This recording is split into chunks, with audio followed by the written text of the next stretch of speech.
It's an emotional time many caregivers will face.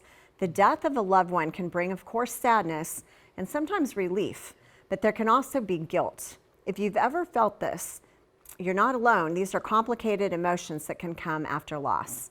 Amy, when families feel that push and pull between relief and guilt, what are they really struggling with? It's such a hard thing to say, but you've been taking care of somebody that's dying and you're tired, you've worked hard, and you're relieved that they're gone. And then you immediately feel guilty for having that thought, even though it's natural and normal. It's easy to share the pleasant feelings like I'm sad, but to say out loud, I remember when my mother was dying and I was having a bad day. I was so tired.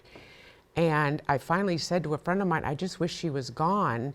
And my friend said, of course you do. Yeah. That's a normal feeling. I can't tell you how much better I felt. Well, but it's not just because your relief is not only just because you're tired, but I think sometimes the relief is that you're tired of watching that person suffer. Exactly.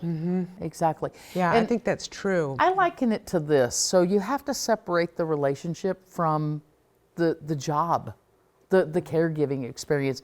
And so, yes, I love you. Yes, I'm going to miss you. Yes, I don't want to lose you. But now let's lighten it up a little bit. How many of us are going to be a little excited at retirement?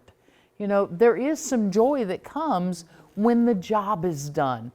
And so there's so many things that a caregiver deals with in giving up of their own lives, and the travel that's involved, the time that's involved, the missing your kids' activities if you're in that sandwich generation.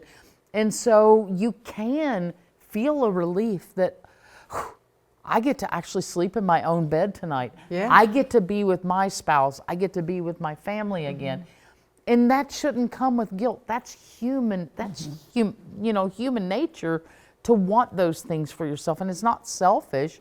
And I think sometimes you might say something and you're surprised you said it. Yeah. And you're like, oh my gosh, did I say that? But that you're processing the complicated thoughts that are in your mind and getting clarity for yourself. Right, and I think sometimes it's a little embarrassing. Like, I agree with you. You kind of get excited like you've got a whole new lease on life, but then you say it out loud and you start feeling bad, which is kind of normal. Sure. But then try to say it to somebody safe, so you can have the range of all of those feelings. But at the same time, you're going to have that release that you're talking about. It's because that prolonged stress that you've been going through for That's a right. long time, and now you have a letdown of everything to allow you to be able to get grounded, get reset. But also, it's a delayed reaction in terms of grief. Now that's sinking in too.